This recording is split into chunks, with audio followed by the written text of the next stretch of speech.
4 days. That is how long it took a team of oxen to drag a single block of granite 20 miles down a canyon to a building site in the middle of a desert.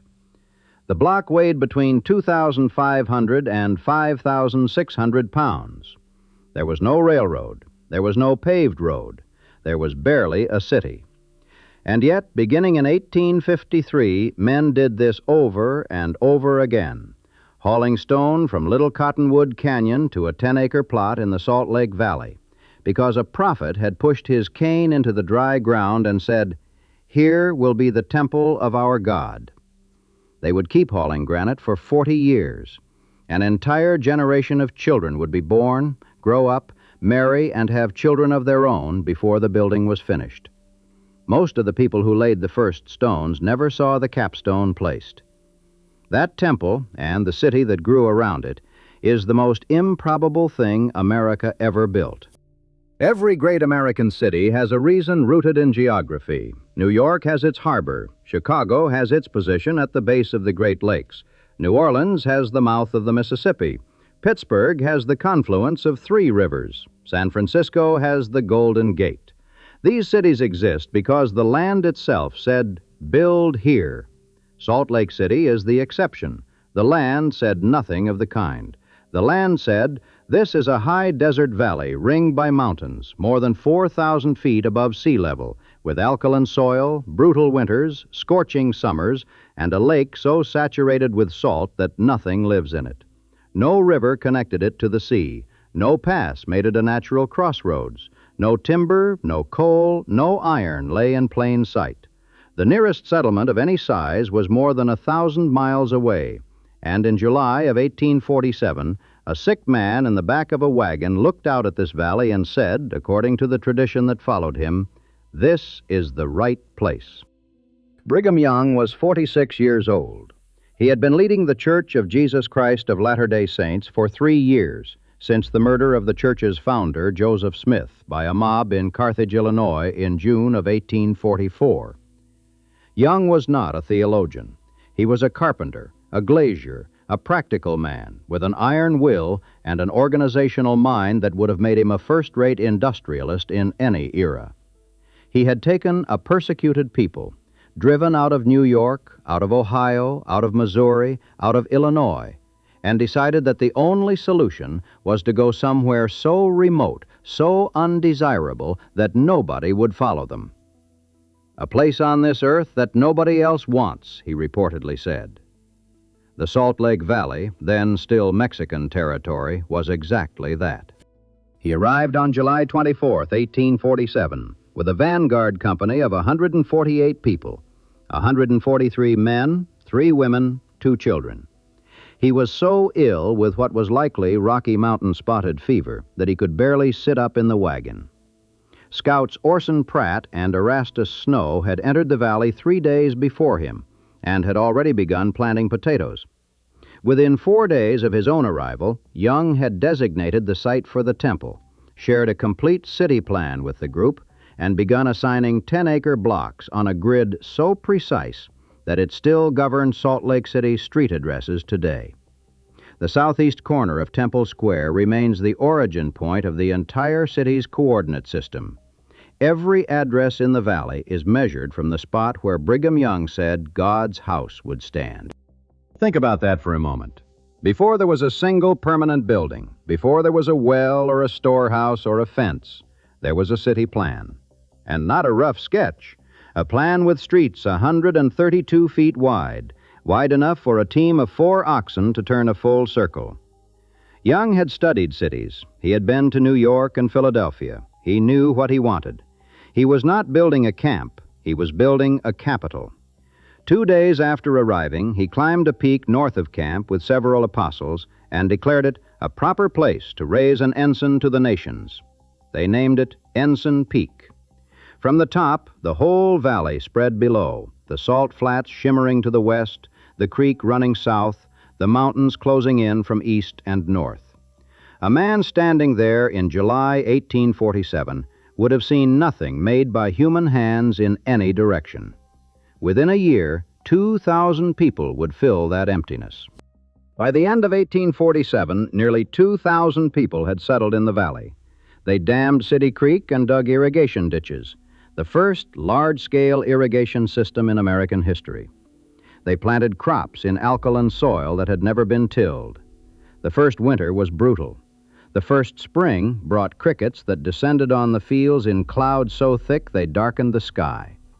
The settlers were weeks from starvation when, as their accounts tell it, flocks of California gulls arrived and devoured the crickets.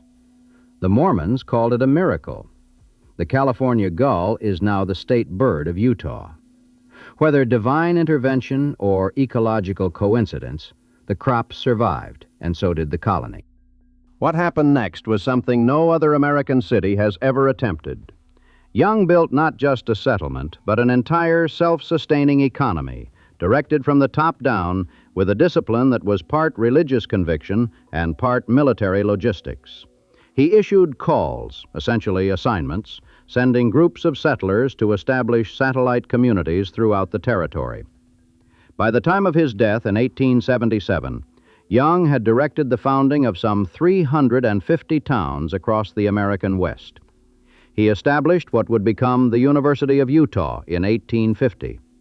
He organized cooperative farms, sawmills, tanneries, and founding operations.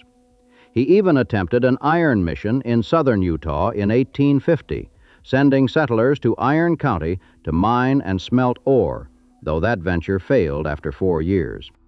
And always, there was the temple. Ground was broken on February 14, 1853. The cornerstones were laid on April 6th of that year, cut from red sandstone quarried in what is now Red Butte Canyon. The architect was Truman O. Angell, whom Young had sent to Europe to study the great cathedrals so that the Salt Lake Temple would rival them in ambition, if not in age.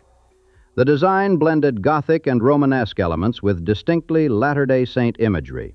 6 spires, foundation walls 16 feet thick and 16 feet deep, exterior walls 9 feet thick at the base, tapering to 6 feet at the top. Young wanted a building that would, in his words, endure through the millennium. The estimated cost, which grew over the decades, would eventually reach $3.5 million, a staggering sum for a community that had arrived in the desert with little more than wagons and seed grain. But the temple rose slowly, agonizingly slowly. The first showings of wall above ground did not appear until the end of the 1867 building season, 14 years after the cornerstone ceremony.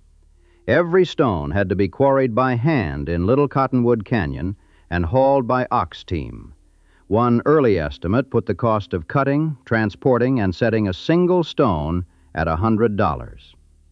Progress was halted entirely in 1858 when the federal government sent 2,500 troops to Utah in what became known as the Utah War, a confrontation triggered by the practice of polygamy and by Washington's suspicion that Brigham Young, who had been appointed territorial governor in 1850, was running a theocracy beyond federal control. President James Buchanan removed Young from the governorship and dispatched an army under Albert Sidney Johnston to install his replacement. Young's response was extraordinary. He imposed martial law, sent militia to harass the approaching column, and ordered the entire population of Salt Lake City, some 30,000 people, to evacuate south. When Johnston's troops marched through the city, they found it deserted, the streets empty, straw piled against buildings ready to be torched on signal. The settlers had buried the temple's foundation under earth to hide and protect it. They were prepared to burn everything they had built rather than surrender it to a government they believed had persecuted them across half a continent. The crisis was eventually resolved by negotiation. The new governor, Alfred Cumming, proved more diplomatic than his predecessor, and the settlers returned to their homes. But the disruption cost years of building, and the message was unmistakable. This was a community that would rather destroy its own city than let someone else have it. And then in 1869, the world came to the desert, whether the desert wanted it or not. On May 10, 1869, at Promontory Summit, about 80 miles north of Salt Lake City, The Central Pacific and Union Pacific Railroads drove the Golden Spike that completed the first transcontinental railroad. Brigham Young had lobbied hard for the line to run through Salt Lake City itself, calling it the Natural Great Central Depot.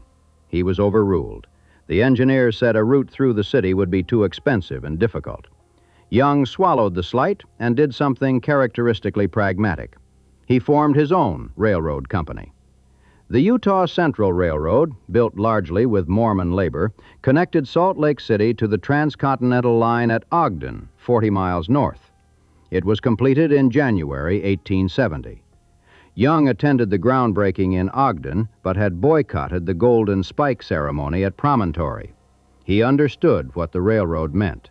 It would bring commerce, converts, and cheap transportation for European immigrants who had joined the church. But it would also bring exactly what he had crossed a continent to escape: the outside world, with its miners, its merchants, its federal marshals, and its relentless curiosity about how the Mormons live. He was right on every count. The railroad transformed Salt Lake City from an isolated religious colony into something far more complicated and far more interesting. Within a year, non-Mormon merchants and prospectors were pouring into the valley. The mining industry, which Young had actively discouraged because he feared it would draw his people away from agriculture and attract Gentiles, as non-Mormons were called, exploded. Colonel Patrick Connor, the commander of a federal garrison posted to Salt Lake City in 1862 to keep an eye on the Mormons during the Civil War, had already sent his soldiers prospecting in the surrounding mountains. They found silver in Little Cottonwood Canyon, copper in the Ochre Mountains, and gold scattered through the canyons east of the valley. Connor openly stated his goal: flood the territory with non-Mormon miners and break the church's grip on the economy. He called the Mormon settlers a community of traitors, murderers, fanatics, and whores. The irony is that Connor's plan worked, but not the way he intended. Mining did bring Gentiles. It also brought staggering wealth, and much of that wealth ended up benefiting the very city the Mormons had built. By 1880, a visiting journalist could describe Utah as one large mining camp with Salt Lake City as its main street. In 1870, more than 90% of the city's 12,000 residents were Mormon. By 1890, half of its 45,000 residents were not. The city had become genuinely cosmopolitan almost overnight. Electric streetcars served 10,000 people a day. There were 4 daily newspapers, a well-established commercial district, and, in a detail that would have appalled Brigham Young, who died in 1877 with the temple walls only 20 feet high, a red light district in the heart of downtown. The value of Utah's mineral production tells the story in raw numbers. $190,000 in 1869, the year the railroad arrived. $10 million by 1880. Over $100 million by the middle of World War I.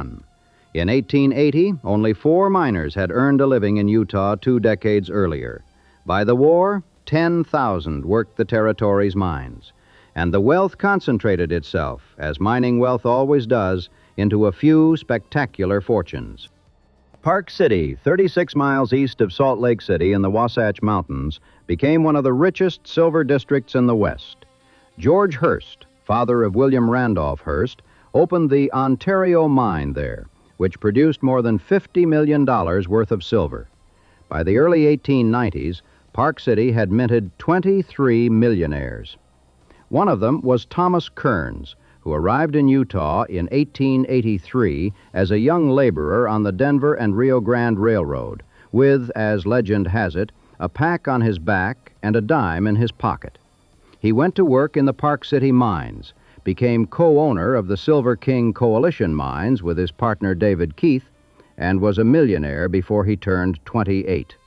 By 1901, he was a United States Senator. He bought the Salt Lake Tribune, and in 1902, he completed a mansion on South Temple Street, a limestone palace designed by architect Carl Neuhausen, that was grand enough to host President Theodore Roosevelt, who watched a parade from the marble loggia on the second floor. The Kearns family donated the house to the state in 1937. It is the governor's mansion today.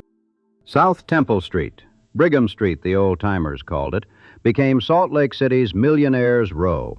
The mining fortunes of Kearns, Keith, John Judge, and Susanna Emery Holmes, known as the Silver Queen, lined the boulevard with mansions built of oolitic limestone and imported marble.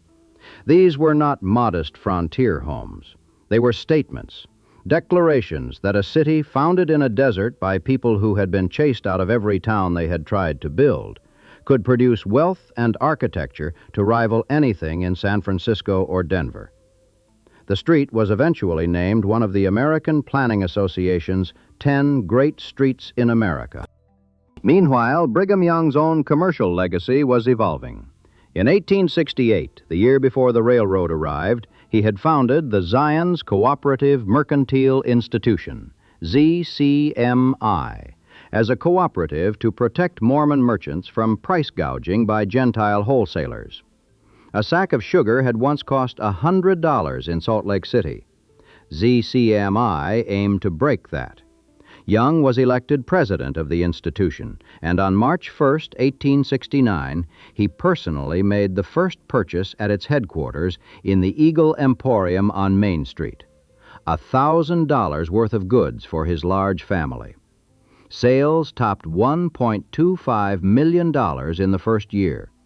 By 1870, 150 cooperative branches stretched across Utah and into Idaho, Nevada, South Dakota, and Wyoming. ZCMI's sales represented roughly a third of all expenditures in the entire territory. In 1876, all the departments were consolidated into a grand retail store at 1331 South Main Street. A three-story building with a cast-iron facade imported to bring the architectural sophistication of Philadelphia and New York to the desert. That facade, Corinthian columns, ornate cornices, the letters ZCMI in the frieze, cost $136,544 to build on land purchased from Brigham Young himself for $30,000. ZCMI would claim the title America's first department store, a boast that New York's Marble Palace and Macy's might have disputed, but that reflected a genuine truth. This was a full-service retail operation.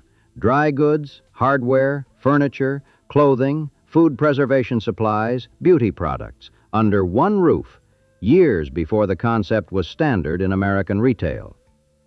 ZCMI even manufactured its own goods.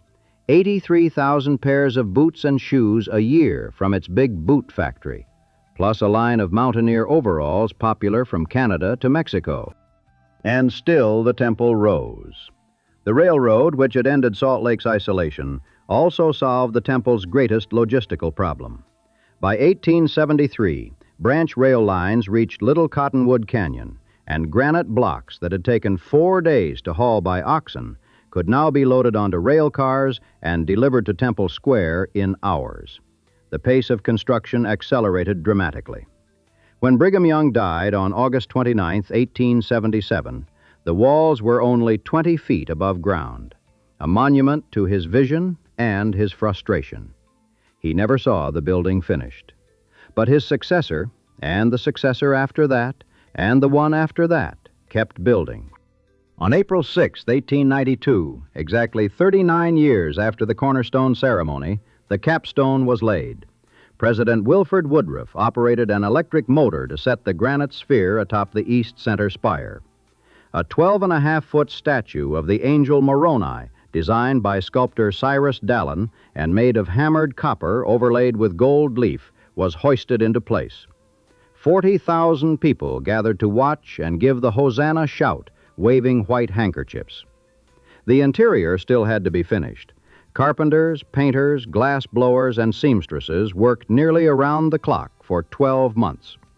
Several painters were sent on art missions to Paris to improve their skills before painting the temple's murals. The interior was completed the afternoon of April 5, 1893, literally the day before the dedication. That evening, in a gesture that had never been made before, Woodruff opened the temple to non-members. Government officials, businessmen, and their wives walked through the building on a tour. The next morning, April 6, 1893, 40 years to the day after the cornerstone, the Salt Lake Temple was dedicated. $3.5 million, 40 years, thousands of workers across multiple generations. Children who had watched the foundation laid as toddlers helped finish the interior as middle-aged men. And the date of dedication was no coincidence. The church chose it deliberately, connecting the end of the building to the beginning, making the temple not just a structure, but a statement about time, patience, and the refusal to abandon a project that most rational people would have given up on decades earlier. The temple cost $3.5 million, which in 1893 dollars was an almost incomprehensible sum for a religious community that had arrived in the valley with hand tools and seed grain. Adjusted for inflation, it approaches something like $100 million in today's money, and even that understates the sacrifice, because much of the labor was donated, tithed time, given freely or under intense social expectation by people who had little to spare. But here is the deeper irony. The year the temple was dedicated, 1893, was also the year of the panic, a financial crisis that devastated mining communities across the West. And the temple's completion came 3 years after an even more consequential event, the 1890 Manifesto, in which Church President Wilford Woodruff officially declared an end to the practice of polygamy. The Manifesto was the price of statehood. For decades, polygamy had been the single greatest obstacle to Utah's admission to the Union. Federal legislation, the Moral Anti-Bigamy Act of 1862, the Poland Act of 1874, the Edmunds Act of 1882, the Edmunds-Tucker Act of 1887, had progressively tightened the vice. The Edmunds-Tucker Act actually seized the temple grounds from the church. Leaders were imprisoned. The church was threatened with dissolution. In the end, Woodruff chose survival over doctrine. The Manifesto cleared the path, and on January 4, 1896, Utah became the 45th state. The city that emerged into statehood was no longer Brigham Young's isolated Zion. It was an American boomtown with a religious heart, a mining fortune, and enormous ambition. The early 20th century was Salt Lake City's Belle Epoque. In 1903, Daniel C. Jackling, a metallurgical engineer from Missouri, organized the Utah Copper Company and made a decision that would reshape the landscape of the entire valley. He would mine the massive, low-grade copper deposits in Bingham Canyon, 20 miles southwest of the city, using open-pit methods and steam shovels rather than traditional underground tunnels. The first steam shovels bit into the mountain in 1906. By 1910, the Guggenheim family's Kennecott Copper Corporation had merged the major Bingham operations into a single colossal enterprise. The hole they dug would eventually become the largest human-made excavation on Earth. 2.5 miles wide, 3/4 of a mile deep, visible from space. Since 1906, Bingham Canyon has produced more than 19 million tons of copper, 23 million ounces of gold, and 190 million ounces of silver. The total value of resources extracted exceeds that of the Comstock Lode, the Klondike, and the California Gold Rush combined. The copper money, the silver money, the railroad money, it all flowed through Salt Lake City. In 1908, the Salt Lake Stock and Mining Exchange opened downtown. And in 1909, a group of prominent citizens, both Mormon and non-Mormon, led in part by industrialist Samuel Newhouse, proposed building a grand hotel to prove that Salt Lake City had arrived as a world-class destination. They took the proposal to Joseph F. Smith, president of the LDS Church, which became the primary stockholder. The firm of Parkinson and Bergstrom of Los Angeles, designers of the Alexandria and Angeles hotels, won the commission. Construction began in June 1909. 2 years and $2 million later, on June 9th, 1911, the Hotel Utah opened for business. 10 stories, white glazed terracotta and brick, Renaissance revival style. The Deseret News declared that there is not a hotel from the Atlantic to the Pacific which has the elegance, the comfort, and the general beauty possessed by the Hotel Utah. The Hotel Monthly magazine went further. No other hotel anywhere in the world has a more interesting or beautiful setting. And then came a detail that captures the peculiar negotiation between faith and commerce that has always defined Salt Lake City. To finance the $2 million construction loan, the builders installed, in the basement of a hotel primarily financed by the Mormon Church, what they advertised as the largest and finest bar in the West. It paid the bills. President Taft stayed in the $6 a day presidential suite on the hotel's opening tour and consumed for breakfast broiled sirloin steak, bacon, eggs, cantaloupe, sliced peaches, potatoes mashed in cream, toast, rolls, and coffee. The meal cost $2.15. Every president from Taft to Reagan would stay at the Hotel Utah. LDS church presidents lived there. Movie stars and Supreme Court justices dined in the Sky Room, which offered panoramic views of the valley. 5 years after the hotel opened in 1916, the Utah State Capitol was completed on a hill overlooking the city, a Corinthian-style building of Utah granite and marble that reinforced what the temple and the hotel had already announced, that a city hauled into existence by oxen and prayer had become the undisputed capital of the Intermountain West. But Salt Lake City was never just a Mormon city, even as the LDS Church remained its most powerful institution. The railroad had brought the world, and the world stayed. By the early 20th century, the city had a flourishing Chinatown called Plum Alley, home to some 1,800 Chinese residents, many of them former railroad workers. There was a Japantown downtown with a Buddhist temple and a Japanese Christian chapel. Greek, Italian, Finnish, and South Slavic immigrants filled the mining towns of the valley and built their own communities in the city. St. Mark's Episcopal Cathedral went up in 1874. The Catholic Cathedral of the Madeleine was completed in 1909. The Greek Orthodox Holy Trinity Cathedral opened in 1923. South Temple Street was a catalog of American religious architecture, one denomination after another declaring its permanence in a city founded by a single faith. Meanwhile, the city had built a cultural life to match its commercial ambitions.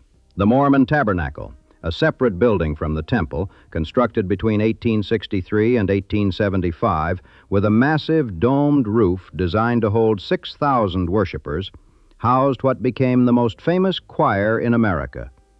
The Tabernacle Choir's weekly broadcast, Music and the Spoken Word, first aired in 1929 and became the longest continuously running network broadcast in the history of American radio.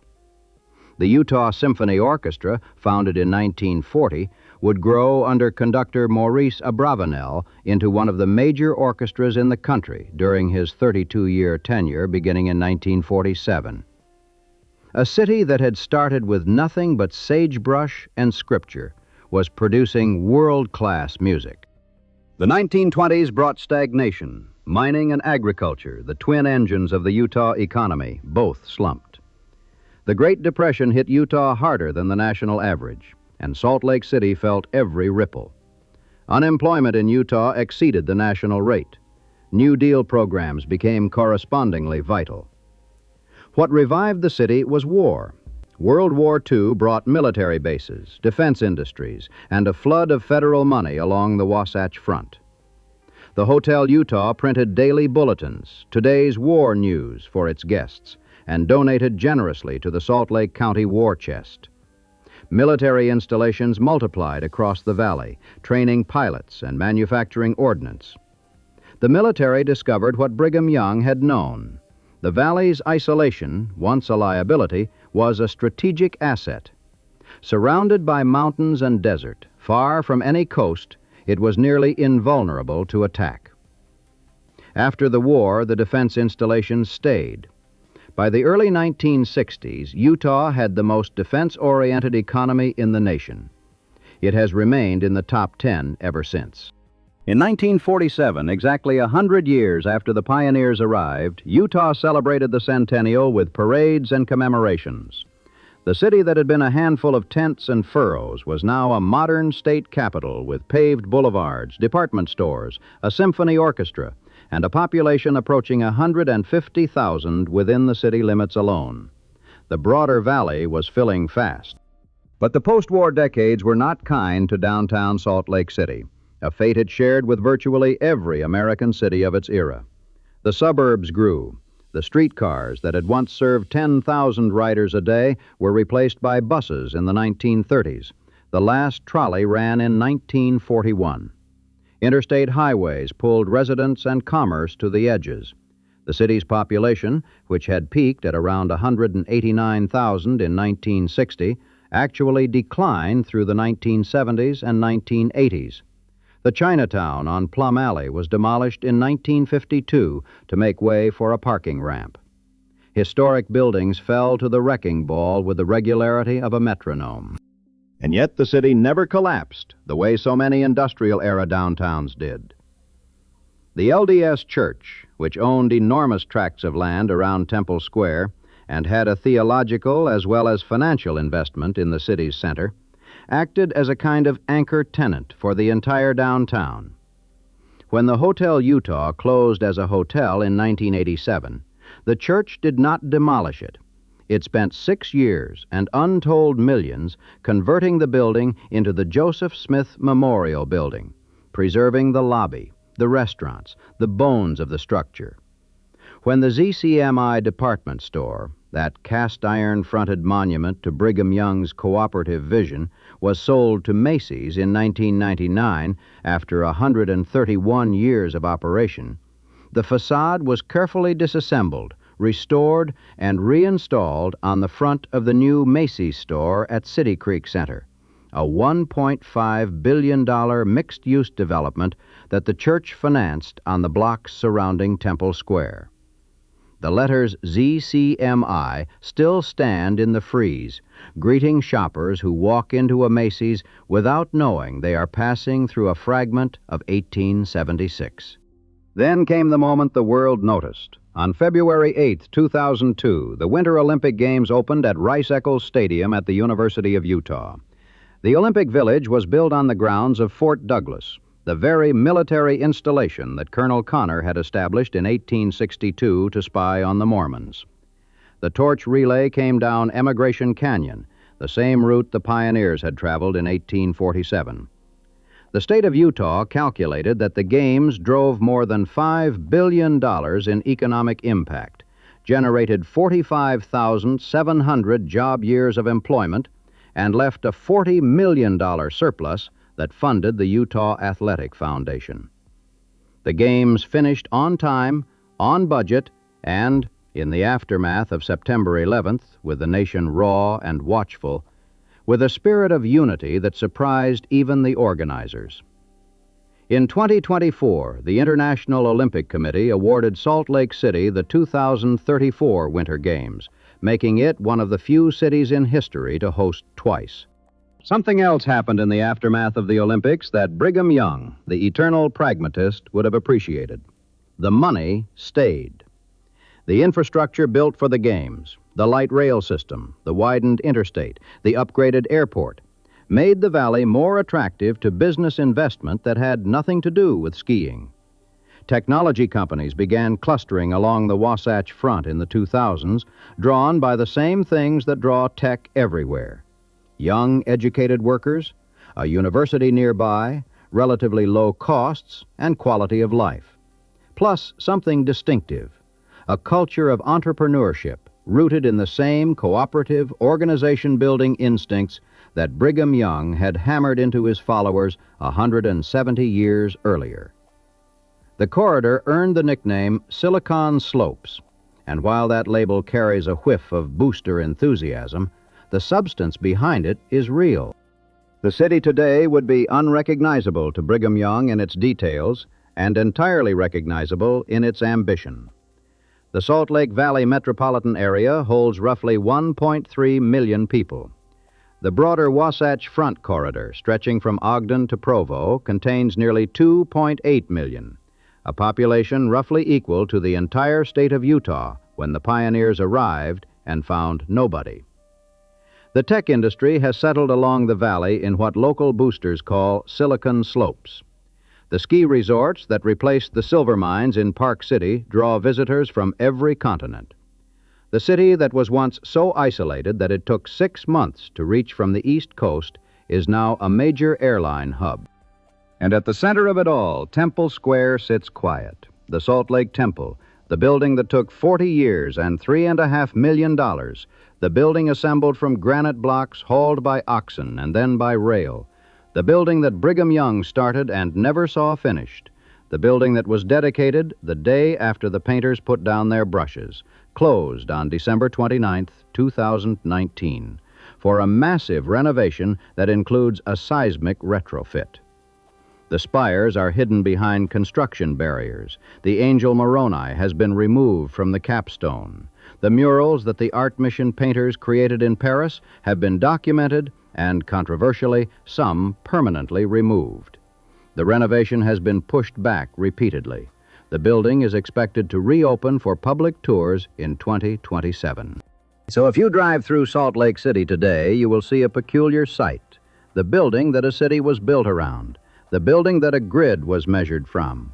The building that generations hauled granite for is, for the moment, not there. Not destroyed, not abandoned, but undergoing the kind of patient, expensive, painstaking reconstruction that the original builders would have understood perfectly.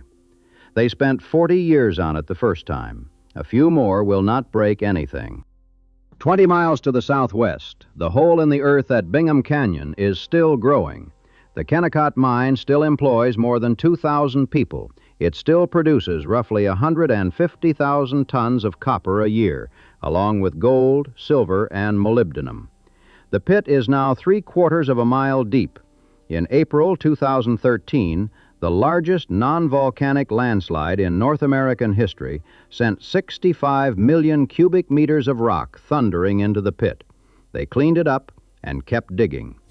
South Temple Street is still lined with mansions, though the carriages are gone and the hitching posts are decorative.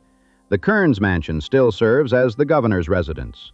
The ZCMI cast-iron facade still stands on Main Street, with its Corinthian columns and its 1868 founding date in the frieze, fronting a Macy's that will eventually become something else, as everything in a living city eventually becomes something else. The Hotel Utah still rises 10 stories at the corner of Main and South Temple, its white terracotta glowing in the afternoon light, its sky room long closed, but its bones intact. Peregrine falcons have been nesting on its ledges since 1984. The birds seem to like the view. The streets are still 132 feet wide. The grid still radiates from the southeast corner of Temple Square. The coordinates of every address in the valley still refer back to the spot where a sick man in a wagon said this was the right place, and a prophet pushed his cane into the dirt and said God's house would stand here. Whether you believe the theology or not, the engineering is hard to argue with. The city is still here. The temple will be too soon enough. It has already survived 40 years of construction, a federal seizure, a war scare, and 130 years of weather and worship. A renovation is nothing. Somewhere in Little Cottonwood Canyon, the granite quarry is still there. The marks where the pioneer stonemasons cut the blocks are still visible in the rock face. The stone is the same quartz monzonite it has always been, hard, gray, flecked with feldspar, the kind of rock that endures.